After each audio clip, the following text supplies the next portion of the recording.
Hello everyone, स्वागत है आपका एक बार फिर से। हमने पिछले लेक्चर में देखा था कि कॉन्फॉर्मल मैपिंग क्या होती है और आइसोगोनल मैपिंग क्या होती है। उसके बाद में हमने देखा था sufficient condition for conformal map. ठीक है, कॉन्फॉर्मल मैपिंग के लिए कौन सी सफिशिएंट कंडीशन है, इसके बारे में हमने डिस्कस किया था। राइट, आज हम देखेंगे the necessary condition for a function is to be conforming. ठीक है, एक फंक्शन आपका कब कॉन्फॉर्मल होगा तो वो किस चीज़ को सेटिस्फाई करेगा। ठीक है, सफिशिएंट कंडीशन इसलिए होती है कि आपका फंक्शन कब कॉन्फॉर्मल होगा। जैसे कि हमने एनालिटिक फंक्शन के लिए सफिशिएंट और नेसेसरी दोनों कंडीशन देखी थी, इसी तरह से हम यहाँ पर कॉन्फॉर्मल मैप के लिए सफिशिएंट और नेसेसरी दोनों देख रहे हैं। तो सफिशिएंट हम देख चुके हैं, अब नेसेसरी देखने वाले हैं। क्लियर है बात? तो शुरू करते हैं। ओके गाइस, तो देखते हैं हमारी सफिशिएंट कंडीशन क्या कहती है, सॉरी नेसेसरी कंडीशन क्या कहती है कॉन्फॉर्मल मैपिंग के लिए, कि if w equal to f of z आपका कोई फंक्शन है, रिप्रेजेंट अ कॉन्फॉर्मल ट्रांसफॉर्मेशन। यहाँ पर ये कॉन्फॉर्म ट्रांसफॉर्मेशन है ऑलरेडी। सफिशिएंट कंडीशन में हमने क्या देखा था कि हमें कॉन्फॉर्मल प्रूफ करना था, यहाँ पर क्या है, ऑलरेडी कॉन्फॉर्मल है।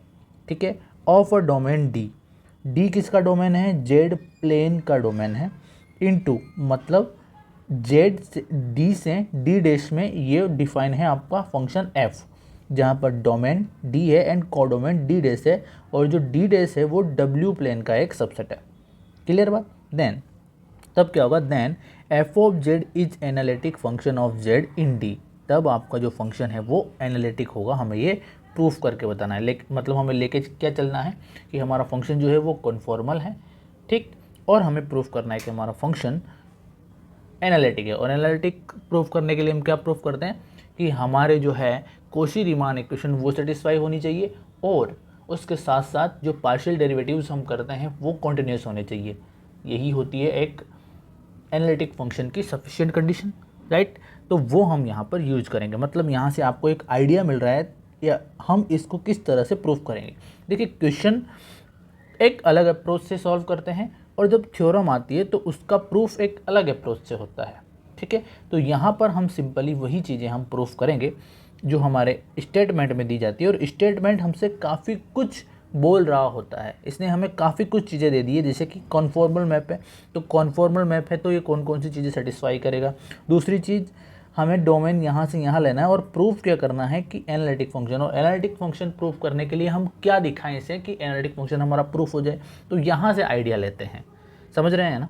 जो अभी अभी हमने बोला उस बात को थोड़ा मनन करिएगा और समझने की कोशिश करिएगा कि एनालिटिक फंक्शन दिखाने के लिए हम दो कंडीशन दिखाते हैं, एक तो कोशी रीमान इक्वेशन, और दूसरी कंडीशन है कि सारे के सारे पार्शियल डेरिवेटिव्स कॉन्टिन्यूस होने चाहिए। क्लियर बात? तभी आएगा। तो अब स्टार्ट करते हैं प्रूफ, शुरू करते हैं गाइस प्रूफ। देखिएगा क्या लिख सकते हैं हम कि we have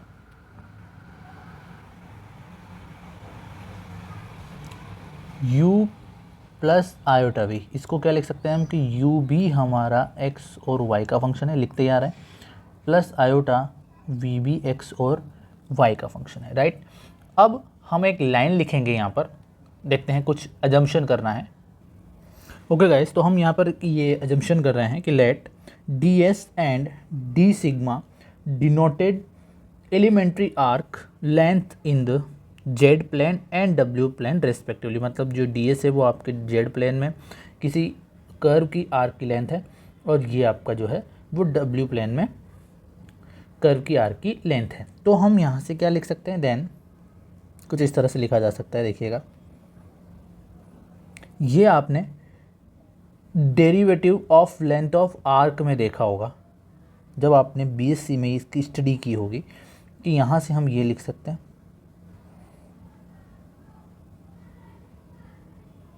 all right, and d sigma square equal to d u square plus d v square. It's simple. Okay, then क्या लिख सकते हैं हम इसको, देखिएगा, नाउ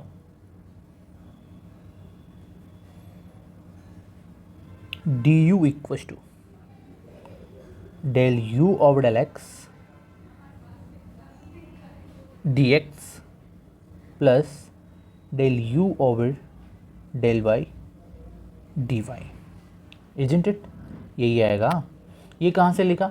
ये आपने देखा होगा जब आपने डिफरेंशियल कैलकुलस पढ़ी होगी बीएससी में, तो वहाँ पर हम जब डिफ्रेंशिएशन पढ़ते हैं, पार्शियल डिफ्रेंशिएशन, तो वहाँ से हम ये लिखते हैं। और similarly and d v equals to हम लिख सकते हैं del v over del x d x plus del v over del y d y. It's simple. Okay, now अब यहाँ से हम देखेंगे कि हमें क्या मिल रहा है। ओके, नाउ अगर हम इस इक्वेशन को इक्वेशन नंबर 1 दे दें और डी यू और डी वी की वैल्यू इसमें रख दें, तो क्या मिलेगा हमें? देखिएगा,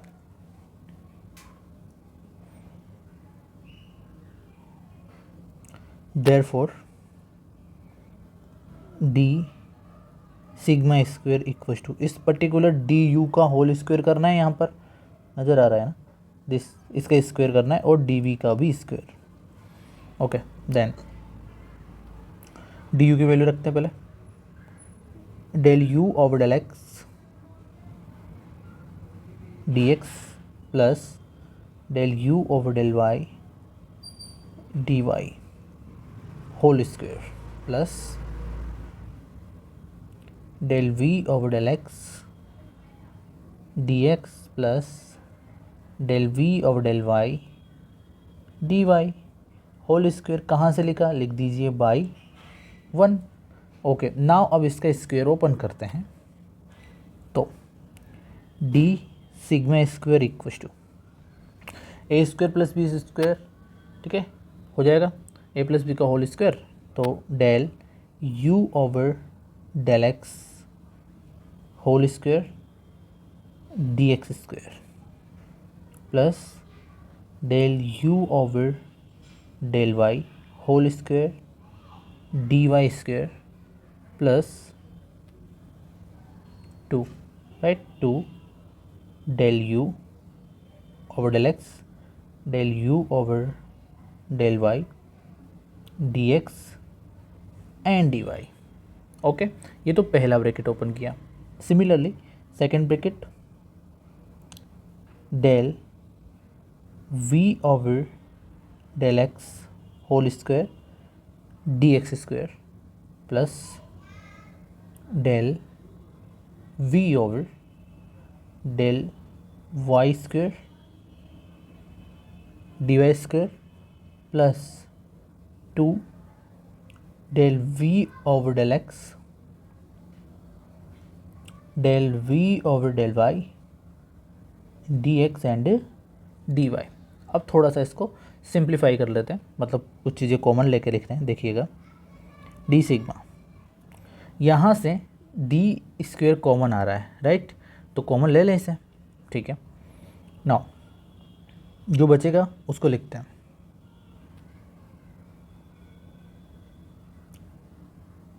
del u over del x square plus del v over del x whole square d x square, isn't it? यही आएगा। देन प्लस डी वाई वाला लिख लीजिए अपना, तो del u over del y square and then del v over del y whole square and del y square, right? then ये कितना? ये हो जाएगा +4, या फिर हम इसे 2 इंटू 2 भी लिख सकते हैं, 2 इंटू 2, सही बात है, del u del x del u del y, right,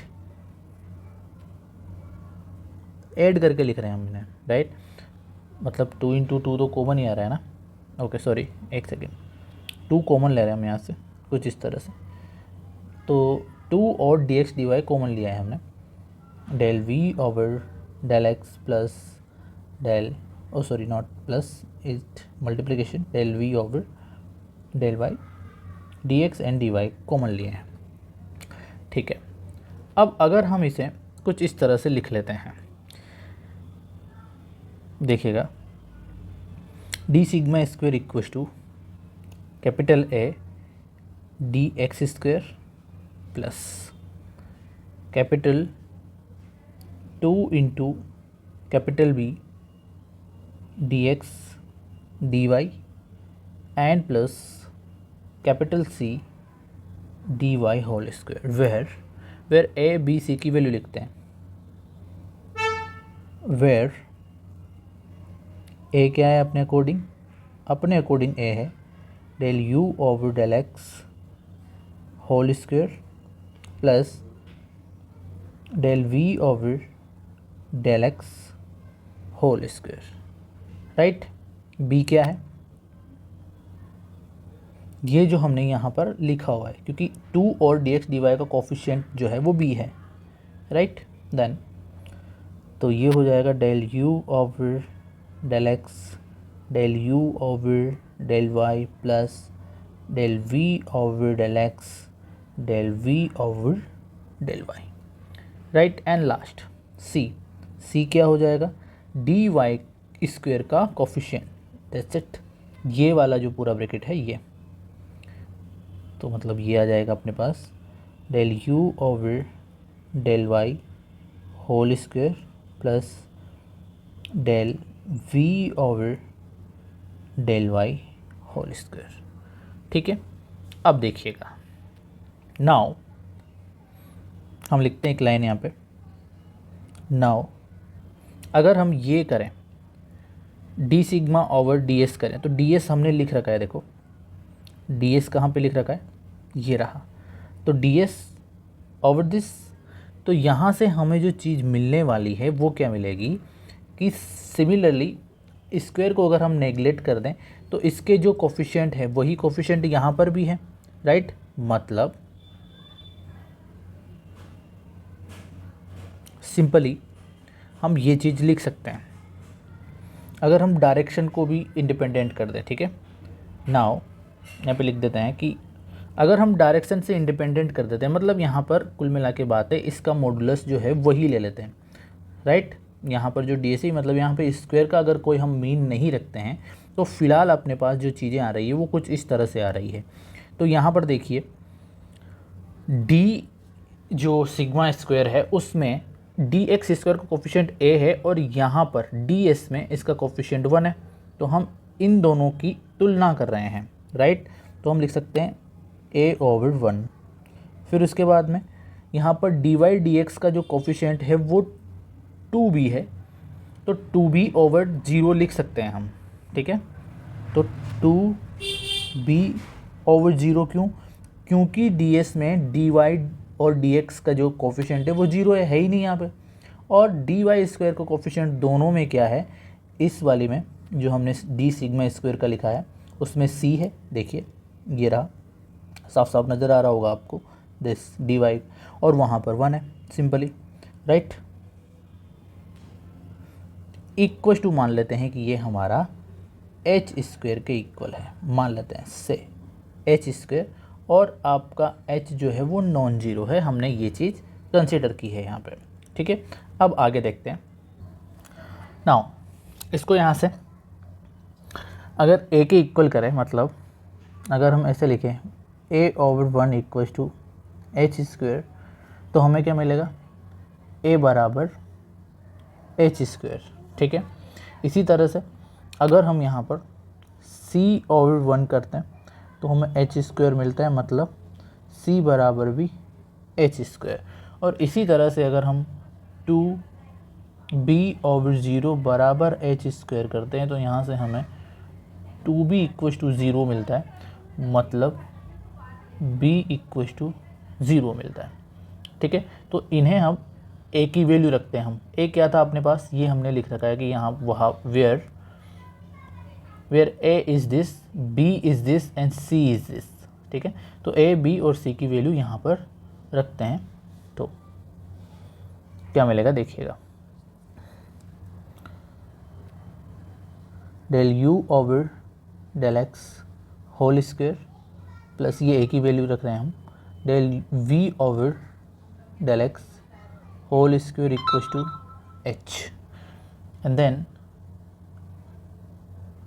h square sorry del u over del y whole square, ये c की वैल्यू है, del v over del y square, and then last में b की value del u over del x del u over del y plus del v over del x del v over del y equals to 0। हाँ या ना, तो ये वाली चीज़ हमें यहाँ से मिली है। तो अब यहाँ पर हम इनकी वैल्यूज़ को देखेंगे, ठीक है, कि इनकी वैल्यू जो है मतलब पर्टिकुलर दिस थिंग, ऐसी कौन सी इक्वेशन को हम ले सकते हैं यहाँ पर कि ये वाली चीज़ अपने इस जगह पर सेटिस्फाई कर जाए इसको। तो देखिए, हम माने कि late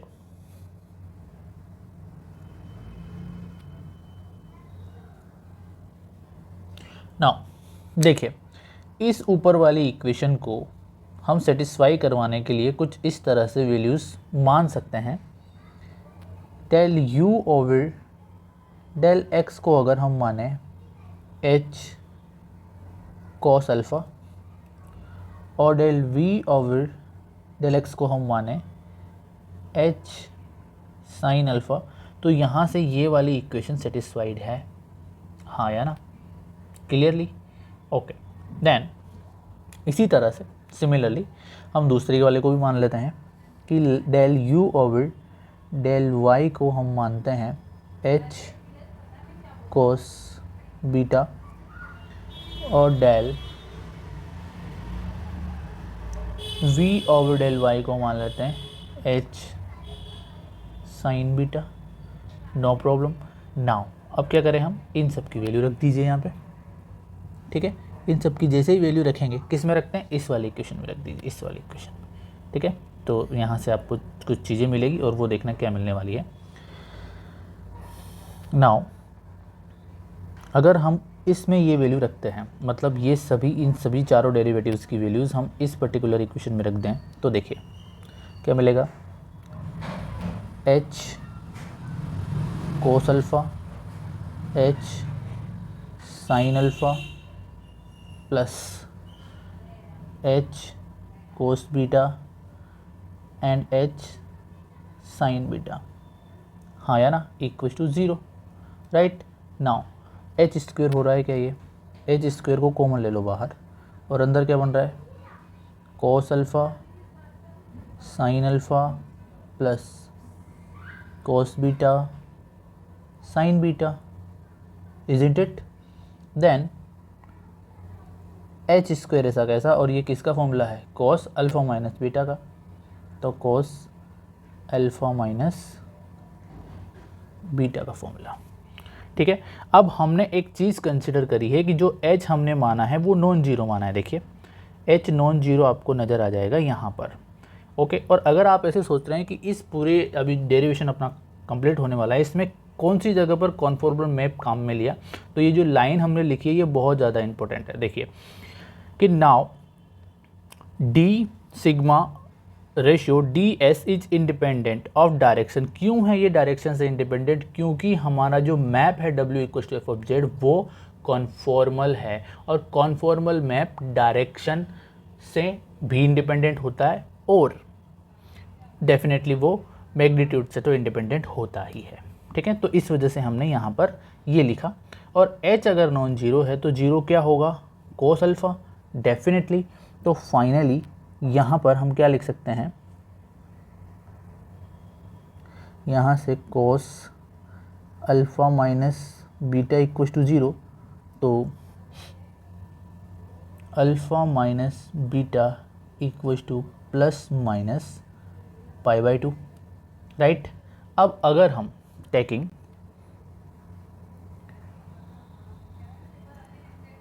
alpha minus beta equal to plus k pi by 2 लेते हैं, तो अपने पास क्या आता है, अल्फ़ा की वैल्यू आ जाएगी बीटा प्लस पाई बाई 2। तो अल्फ़ा की जगह पर ये वैल्यू रख देंगे, रखते हैं क्या मिलता है देखें। तो देखिए कि del u over del x हमने माना है h कोस अल्फ़ा, हाँ या ना, सही सही बताइए, एच कोस अल्फ़ा माना है क्या, तो अल्फ़ा की जगह पे वैल्यू रख दे के फिर, तो क्या हो जाएगा ये cos beta plus pi by two, और beta plus pi by two को क्या लिख सकते हैं माइनस एच कोस बीटा।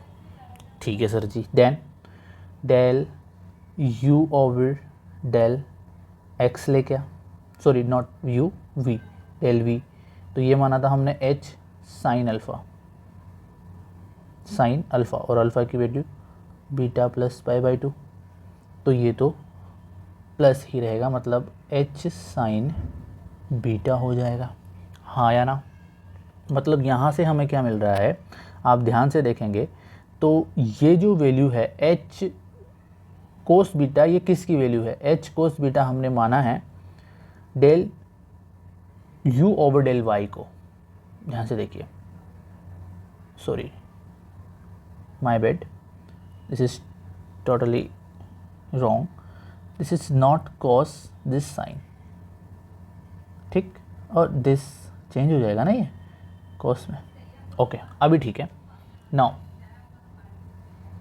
तो एच साइन बीटा जो आपका आया है ये किसकी वैल्यू, एच साइन बीटा है del u by del y की, तो यहाँ से हम क्या लिख सकते हैं, यहाँ से देखिएगा, यहाँ से हम लिख सकते हैं del u by del x equals to, minus का तो है एच साइन बीटा किसकी वैल्यू है del v by del y की, और दूसरा है अपना दिस, ये जो वैल्यू है यहाँ से इसको लिख सकते हैं, देखिए del v over del x equals to, ये एच कोस बीटा किसकी वैल्यू है del u over del y की, तो ये डेल यू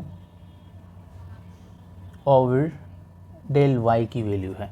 तो ये आपको कोशी रीमान इक्वेशन जैसी लग रही है क्या, देखिए ध्यान से देखिए, कोशी रीमान इक्वेशन ये नहीं होती है, जबकि कोशी रीमान इक्वेशन होती है del u by del x equals to del v by del y, ठीक है, और del u by del y equals to minus del v by del x होता है, बट ये तो है नहीं, ये क्या है, ये सी आर इक्वेशन है, लिख सकते हैं हम यहाँ पे सी आर इक्वेशंस, ठीक है, बट ये क्या इस फॉर्म में आई है क्या, नहीं आई है, बट अगर इसमें हम v की जगह पर माइनस वी रिड्यूस कर दें, मतलब डायरेक्शन चेंज कर दें, तो ये इसमें रिड्यूस हो जाएगी क्या, देखिए अगर हम इस पर्टिकुलर इक्वेशन में पुट v की जगह पर माइनस वी रख दें तो ये यही बन जाएगी, right.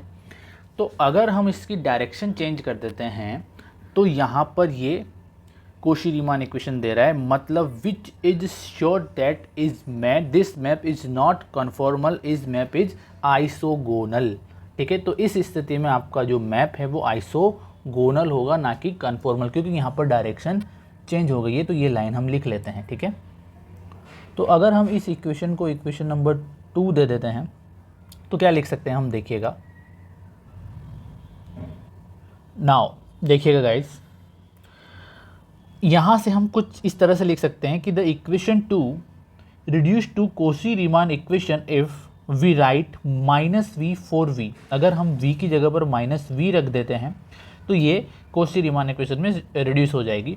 That is if we take the image of figure obtained by the reflection in the real axis of the डब्ल्यू प्लेन, ठीक है। यहाँ पर ये रिफ्लेक्शन को दर्शाता है कि v को अगर हम माइनस वी कर देते हैं तो ये x एक्सिस के अबाउट रिफ्लेक्शन दर्शाता है, ठीक है। Thus the equation 2 corresponds to isogonal but not a conformal, ठीक है। ये आइसोगोनल को रिप्रेजेंट कर रहा है जब हम alpha minus beta equal to plus k pi by 2 लेते हैं, तो ये तभी तो हुआ ना अपने पास, जब हमने क्या लिया alpha minus beta equal to plus pi by 2 लिया, तो हमारे पास में जो कंडीशन आई वो आइसोगोनल की आई, ना कि कॉन्फॉर्मल की। तो अब हम सेकेंड कंडीशन लेते हैं। नाउ टेकिंग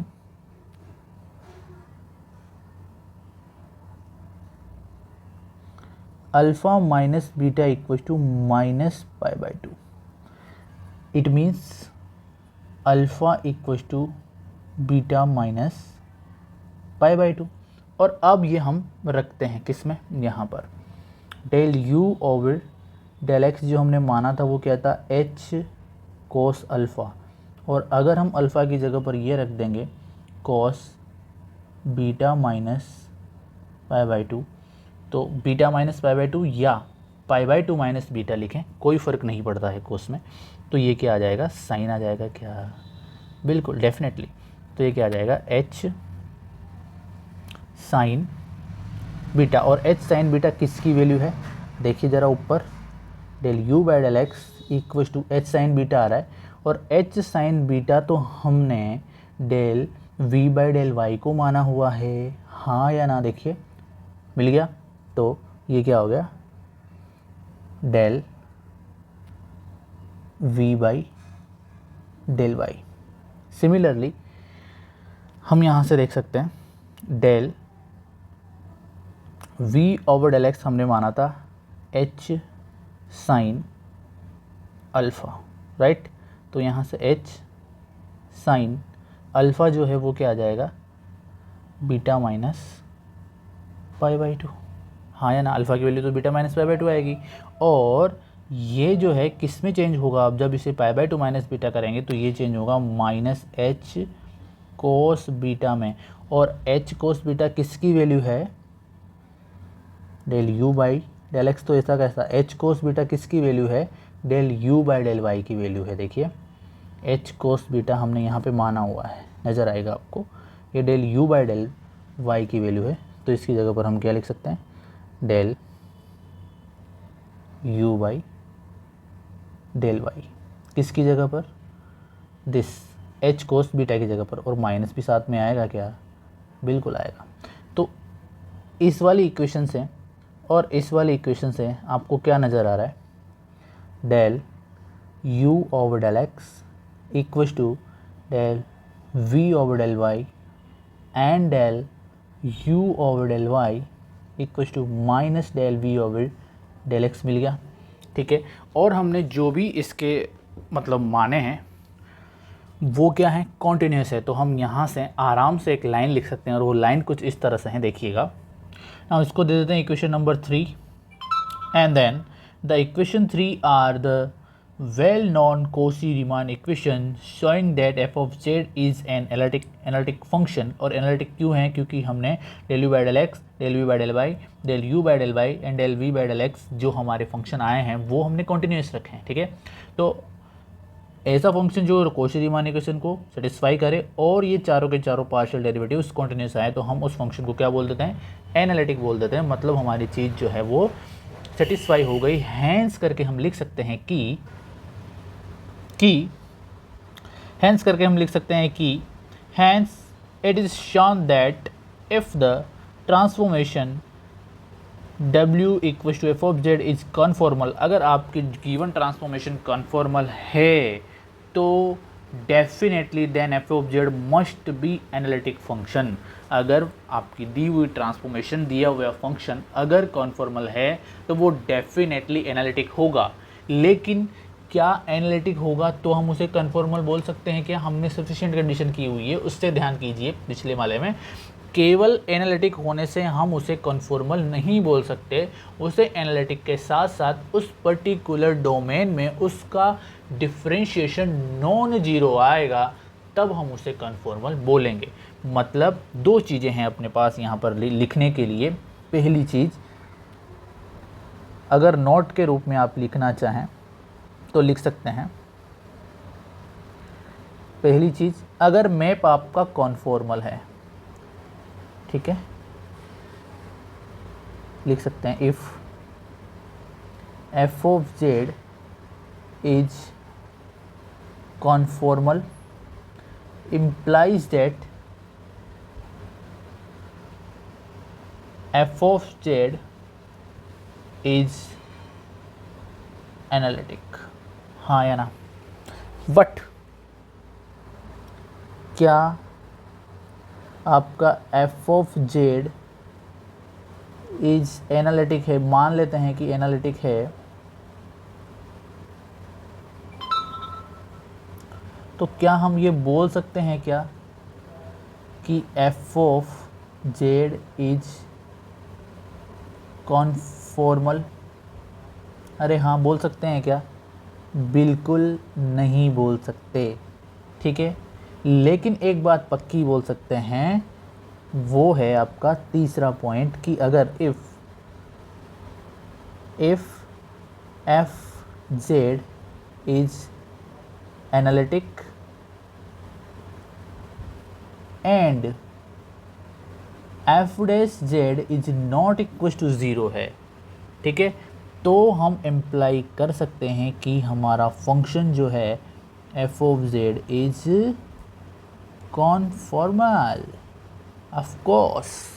तो ये तीन बातें हमें यहाँ से समझ में आई, और ये जो नोट लिखा है ये बहुत ही ज़्यादा इम्पोर्टेंट है, आपके क्वेश्चंस निकालने में बहुत काम आएगा जब आप ऑब्जेक्टिव पेपर देंगे। तो इसको एक बार फिर से देख लीजिएगा। तब तक के लिए बहुत बहुत धन्यवाद। अगले लेक्चर में नेक्स्ट टॉपिक के साथ मिलते हैं। Thank you.